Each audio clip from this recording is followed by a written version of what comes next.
Clayton M Peterson radio interview on his book, 1,000,000 to 1 and Lived. The interview was on radio station Kxro in Aberdeen, Washington, and was on May the 30th, 2012, 9 a.m. From Montesano, and Clayton is a decorated Vietnam War veteran. He's written a book, quite the remarkable story. We're going to find out about Clayton the person and the veteran as well. Clayton, good morning to you, sir. Good morning. And we thank you for joining us on the show today. So I'm glad to be here. You've got quite the story here, and we're gonna start from the beginning. We got plenty of time. Sure. So we're gonna relax and we're gonna chat. Now, you served in what branch of the military? Army. Served in the Army. Okay. Well, I tried to join the Navy, but they had a 6-month waiting list because it was the height of the Vietnam War. Yeah. And I come from a Navy family. My brother's Navy, and my dad was Navy. And but you know, when they get your second draft notice and they say we're coming for you, Yeah. so I went and joined the Army, but because I didn't want to go in the Marines, which is irony because I ended up in a Riverine Force in Vietnam, which is on Navy ships, Army guys on a Navy ship doing the Marines' job, which Now, is kind of ironic. Clayton, explain to me how that worked in that, what was that, 1967? Or is that Which part? when you were drafted, when they sent you the draft notice? Oh, well, I graduated and I got my draft notice and I put it off for a couple of weeks, and then I got my second draft notice and they said, you better get in here, you know? They really want you this Yeah, time. so I decided to go to California and visit my future wife Barbara lived in L.A., and I decided to go down there and spend a couple of months there before I went in the service. And then while I was down there, I joined up. And then, matter of fact, I got my third draft notice in basic, and I wrote a real sarcastic letter back to them talking about this great new job I had, and I see the world and had all these perks and stuff. And I said, well, you can talk to my boss, and I put my commanding officer's address down. And the draft board never bothered me. Didn't they? Wow. Man, I don't know if I would have been that brave at the time. You have to have a sense of humor, you really do. Well, meanwhile, Clayton is our guest. He's written a book called 1,000,000 to 1 and Lived. And he was awarded 2 Purple Hearts, an Army Commendation Medal, Combat Infantry Badge, and various other awards. So, very decorated Vietnam veteran joining us on the show today. And you decided at what point, based on your experience, that you wanted to put this in a book form? What made you want to do that? Well, I'd been telling the story to churches and youth groups and family members would call up and say, hey, I got some friends, I think they'd like to hear your story. And I told my 6 kids that, and my brothers and sisters and their kids and that. And finally one day I was thinking, I'm getting really old here, and I should put this and document it, you know, because I'm not going to be around forever, you know. And so me and my wife started working really serious on it about 10 years ago, gathering in the information and the testimony of some of the doctors that worked on me, and I got like 4 doctors of the 5 that worked on me. I've got to thank them personally, which is really neat. But so it's been about 10 years of hard work, and then 2 years of hard work, really hard work to last. It's gone through 40 revisions, and the cover's gone through like 20 revisions. So it's been a really experience. So it gives our listeners some background here. You were wounded 38 times. You had 38 major wounds in your body. Yeah, it's when we were ambushed, a command detonated mine went off pretty close to me, and it got the guy in front and the guy in back of me, and it got me, and that's what broke both my legs, my left ribs, and my left arm. And then in a firefight, then I was shot with a Thompson or a grease gun at 45 caliber, because the Arvins had some World War II weapons that they used that the Viet Cong captured. So that's why it was a Thompson or a grease gun. And that shot me through the face, and that's the 1,000,000 to 1 shot, because it cut my carotid artery and stuff. And then while I was getting up to fight some more, because I had no place to go. I mean, I was in an empty field and there was no cover. And when I was trying to return fire, and I could see the guy that had shot me, he had lobbed some grenades behind me, and they went off, and then that's when I died, basically. And sometimes from there on the battlefield, I never did find out when somebody ran up, within a couple 100 feet of me and sprayed me with an AK-47 8 times, and they took 5 bullets out and they left 3 in. And I was talking to the doctor last year. I says, I went to the VA hospital about a bone spur in my shoulder, and they said, hey, you have a bullet in your chest. And I says, yeah, it's been there 40-some years. It isn't bothering me. And he said, no, that's on your left side. He says, you got a bullet behind your right lung and you have a bullet behind your right kidney. So that's when I found out I had 2 other bullets. And so I told the doctor that. I said, you left 3 bullets in me. And he says, he got kind of mad at first because he didn't know I was joking. Mm-hmm. And he says, look, we were just trying to stabilize you. We could not take everything out. And the 1 bullet was behind my heart. There's no way they could get to that without cracking me open, So, yeah, I got 38 wounds, but it's the one through the face is the 1,000,000-to-1 shot. And now you know the reason for the title of Clayton Peterson's book, 1,000,000-to-1 and Lived. We'll talk about this, but we're going to go back to the beginning. Clayton, where were you born? I was born in Sault Ste. Marie, Michigan, and lived there till I was 16. And what brought you out to the Northwest? My older brother, John Peterson, we call him Butch, he had moved out here with his fiancée and her family because they were looking for jobs because there was no jobs in Michigan. And he moved out here with them into Aberdeen.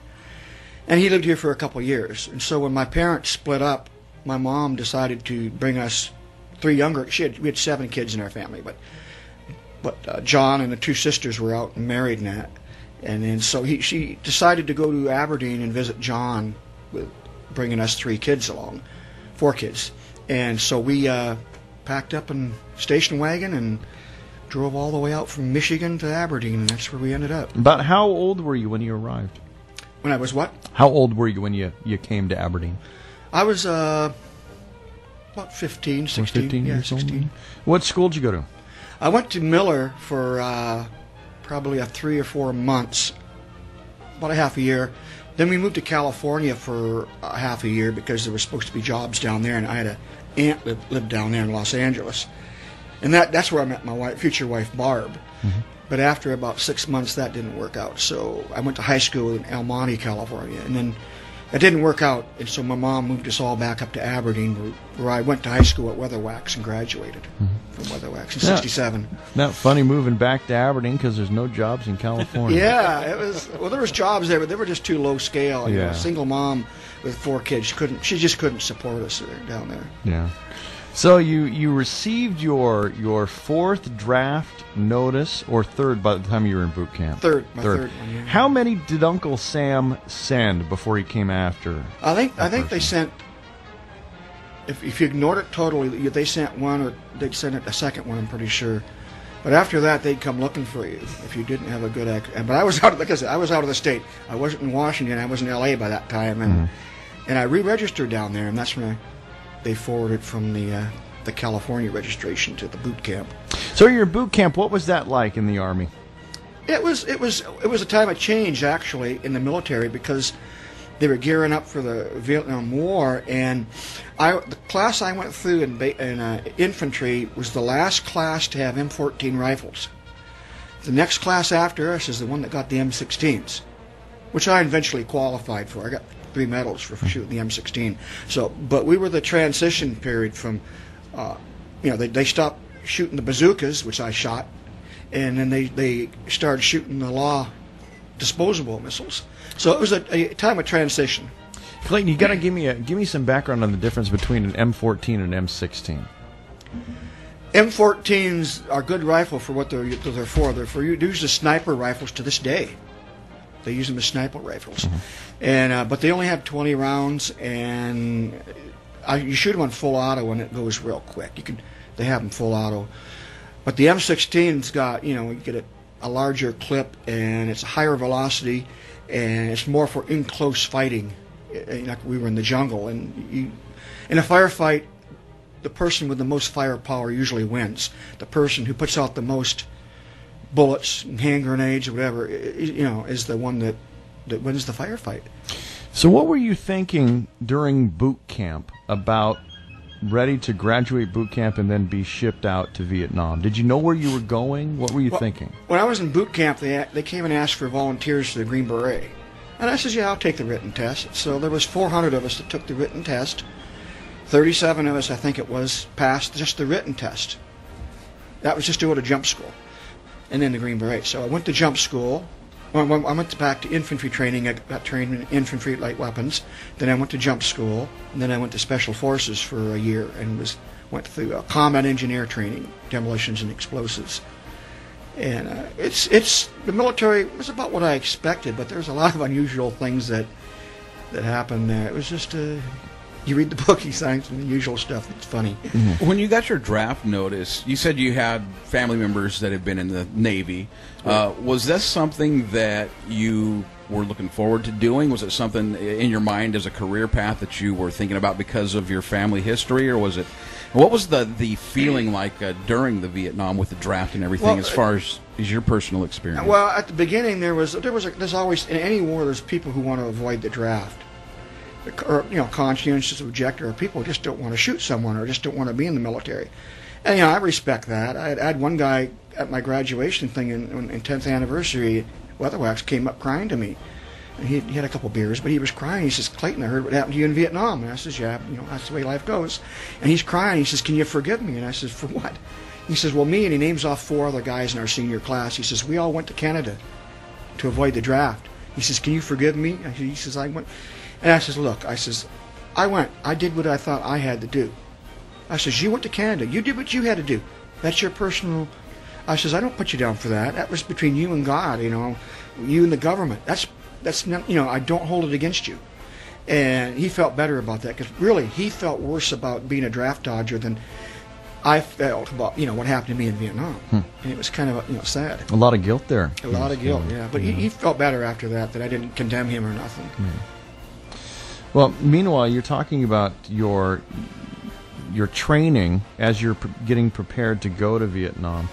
After you got your training, where was the first place that you landed, and what did you think when you landed there? Well, they sent us from Fort Lewis on commercial jets, 707s, I think they were, stewardesses and that, and here the airplane's packed with men in uniform and duffel bags, and we landed in Hawaii for an hour. I walked around, bought a postcard, sent it to my wife, got back. That's the only time I've been to Hawaii, 1 hour. Got back in the plane, and we flew the rest of the way, and we landed in Cam Ranh Bay. Well, coming into Cam Ranh Bay, that pilot comes on and says, they're mortaring the runway. We'll get your duffel bags to you.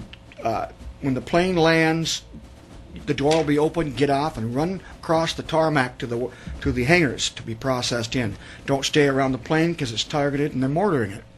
And so we landed and then opened the door, and it was like stepping in a sauna bath. And we ran off, and the plane got out of there. As soon as we got off and they threw the plane, they didn't want to hang around. Cam Ranh Bay. So there was a threat of the plane being targeted on where it landed. Oh yeah, there was no safe. Once you're in Vietnam, there was no place safe. I had a friend I met in Japan. He was running off the airplane in Cam Ranh Bay, and a shell landed in front of him and hit the ramp he was running down and killed the guy in front of him and wounded him. And he was upset because he wasn't getting a Purple Heart because he hadn't got off the airplane. He hadn't been registered with a military unit because they scooped him up and put him on another airplane and sent him to Japan, So yeah, guys did get killed coming off the airplane. So what were when you arrived in Cam Ranh Bay, what were your assignments? In Cam Ranh Bay, we processed in, and they decided what units they would send us to. I thought with my Green Beret training, I'd get a pretty good unit, but they sent me to the unit that I went to just because I could swim. Because in the Mekong Delta, a lot of guys drowned, and they sent us there just because I could swim, and that's when they sent me down to the Mekong Delta, 60 miles south of Saigon. Did they tell you what the goal was at the time? What were you? We had to process it, and they gave us translation books, and they gave us custom thing, class on customs and what not to do and what to do and how to behave. And the goal was just to basically to protect the civilians and the government from the communists that were coming down. And the Viet Cong were not nice people. They during this time of the Vietnam War, they kidnapped 17,000 teachers and nurses and just killed them because they were trying to destroy the professionals. This is the kind of people we were dealing with. And so I felt comfortable that we were trying to help them, even if the government wasn't totally, uncorrupt. We were doing a job, I thought. When you were there, and how long did you spend in Vietnam? I processed in. I went to Dong Tam, and then I went on my ship, and I was there for a total of just under 3 weeks, and I was wounded in my third firefight. Yeah. I mean, did you get used to life in Vietnam, and what was a typical day like? Well, my unit was special. It was only in existence for 3 years. We lost 5 men every day, and we had a triple the casualty rate of the Green Berets. That's how we had a SEAL team attached to us too. But there wasn't a typical day. Would be just from my unit. You would go out on patrol for 3 days. You'd come back for 3 days and dry out, and go back out for 3 or 4 days. And it was nice to have a Navy ship to live on, because you got, as we say, 3 hots and a cot. 3 hot meals and a cot to sleep in. You weren't, out in the swamp laying in a ditch trying to get some sleep, like a lot of the grunts were. But the other bad side was we were right in Viet Cong territory. They were all around, and every time we went out, we got hit. Like I said, we lost 5 guys every day. That's what the average was. We lost a total of 5,000 men. When we return, we'll talk about your experience in that first firefight and more with Clayton Peterson. It's called 1,000,000 to 1 and Lived, and we'll return after this on KXRO Live at 9. Keep it right here. Anderson along with Darwin Shera. Our guest for full hours, Clayton Peterson, who has written a book called 1,000,000 to 1 and Lived, about his experience in life and being gravely wounded in Vietnam. 38 major wounds, which one, all life-threatening, one of which, it was a miracle that he lived through it. The physical effects and the psychological effects of his experience in Vietnam. Also very decorated as well, receiving 2 Purple Hearts, an Army Commendation Medal, Combat Infantry Badge, and various other awards. And I know you've brought those with us, Clayton, as well, to show us those this morning. And yeah, there's some documentation here. Unfortunately, there's a lot of phonies out there. So I think that would surprise a lot of people, how many people would not be truthful about those. I was talking to one guy, and he was talking how he was in Vietnam, and he had been drinking. So I said, "What's your name?" And he told me his name. I said, "Well, let me see your driver's license." And he gave me his driver's license. This guy was a biker, big black leather jacket, burly guy. Sure. And he gives me his driver's license, and I look at it and handed his driver's license back, and I said, "Man, you must have been one heck of a soldier." And he's in Vietnam. He says, "Why?" I says, "Well, according to your age, you were 5 years old when you were there." And he would have beat me up if he hadn't been so drunk he couldn't get out of the chair. Yeah. But there's people like that in every war. When the last Civil War veteran died, they did a bio on him and found out that he wasn't in the Vietnam or the Civil War. They went to the next guy, and they had to go back 5 guys to find the last guy that died in the Civil War. Yeah. It's so there's in every war you have people that try to steal glory or just want to be part of the group or whatever. Is it odd for you, being that you almost died there? What do you mean to have people almost wish they were there or say they were there when they weren't, and you were, and almost died because of it? It is odd to have somebody pretend like they were. Yeah, it is. It is. It's what they passed a law called Stolen Honor in the Congress, and it was about people who get their medals and pretend they're heroes for either usually it's political reasons or something, and it bothers me that they would do stuff like that, because I had a stepbrother that died and got a Silver Star, and then I came across a guy in Aberdeen said he had a Silver Star, and I looked it up on the internet because they have them all listed for Silver Stars, Medal of Honor, and the guy wasn't listed. He lied. So yeah, it bothered me when people pretend they got stuff like that. I mean, I don't consider myself a hero. I'm just someone doing a job. I was, you call me a patriot if you want or something, but I don't consider myself a hero. My heroes are my stepbrother that died trying to, he stopped an ambush and saved probably 100 lives. And my best friend that died a month before I was wounded, and he was trying to drag a wounded buddy back, and he got shot by a sniper, I think it was. Yeah, those are the heroes. They never came back. They gave up their futures.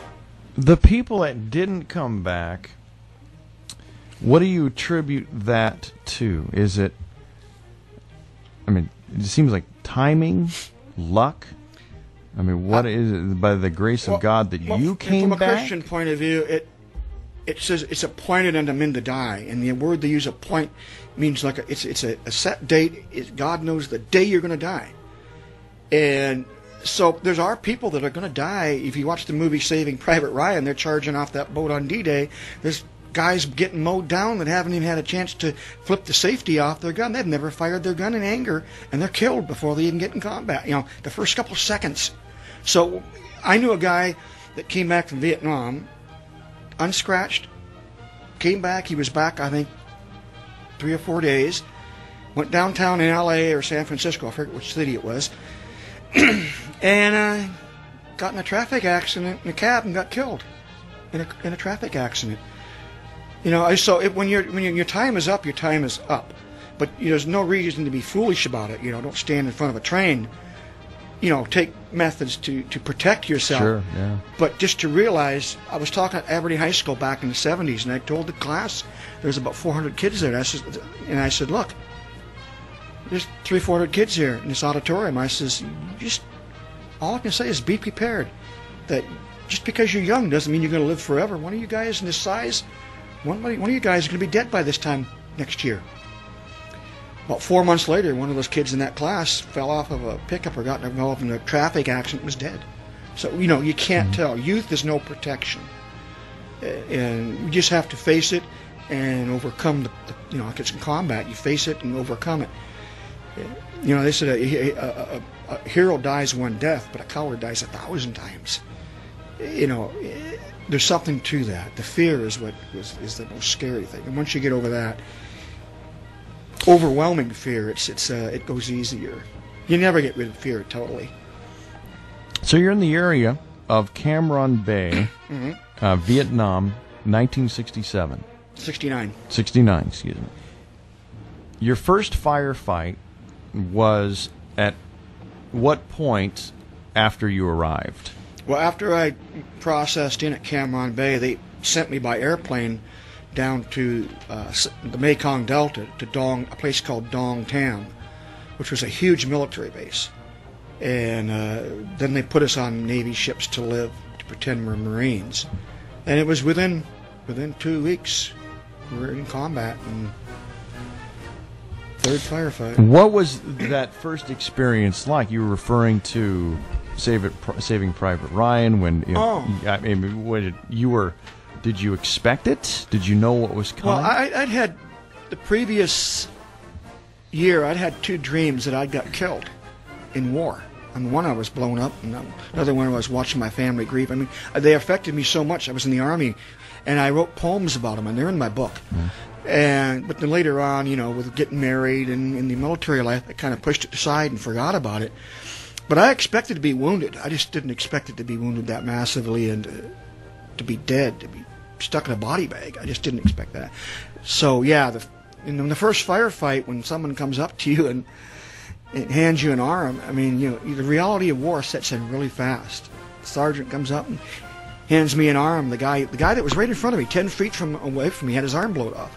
And he hands me his arm and he says, take his wedding ring off and his watch. That's how I know it's his left arm. And he said, give them to the captain. And I says, what do I do with the arm? And he says, throw it in that burning hooch. Because we were burning some Viet Cong huts that had food supplies in them and stuff. And so I threw the arm in the huts to burn. And that's the reality of war hits you really fast. And would you say that you got used to it at a point? No, but what I found with me, everybody handles it differently. But for me personally, my mind went into a kind of you kind of stand back a little bit and rely on your training.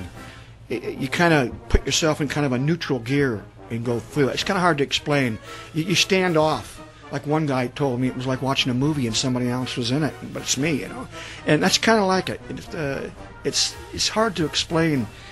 Saving Private Ryan is probably the most realistic combat movie I've seen, so far as when they hit the beach, and that's pretty realistic. It's pretty. The only thing missing there is the taste of blood and the smells and stuff, and the emotions. Tell us about the last firefight you were in. We were called up to go across a. We had captured a Viet Cong base camp full of bunkers, and we knew there was 400 or 500 guys because we'd pounded it, we'd captured it, but they had pulled back into the jungle, and we were chasing them across. Our job was to land on an island, sweep across, and chase the enemy into the gunboats on the other side of the island. And so we were crossing the jungle, and we came across a little clearing about the size of a tennis court, basketball court, and it was a perfect place for an ambush, and I knew it was a perfect place. And it had been rubber plantations back before the war, but the Viet Cong had chased them out 20 years before the French, and so the jungle had grown up. And but there's this little field in the middle of a jungle, so you knew it did not bode good. Mm-hmm. And there was ditches on each side, and we got walking out there, and I was in the middle of it. The point man was just getting ready to step in the jungle, and in front of me and behind me, the sergeant squad leader stepped out, and that's the most guys that would be exposed. And I flipped my safety off, and I heard a noise to the right, and I realized now it was the guy triggering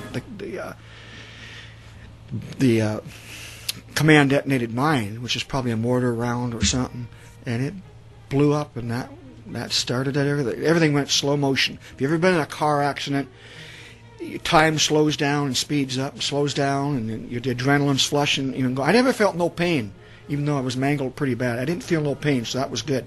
But you get your ears are ringing. I'm totally deaf in my right ear, and it still rings to this day. But both ear, my other ear is ringing too. It's kind of like being underwater, and so everything kind of all of a sudden goes from normal to bizarre, odd. How did you know you'd been hurt? Well, there was a big explosion, and when I was out for a couple seconds, and I opened my eyes, and I'm laying on my back, and my rucksack, my Alice pack rucksack, was hanging off on one strap, and it was shredded, and you can actually see the holes in the metal in the pack where it had been shot, or the shrapnel what hit it.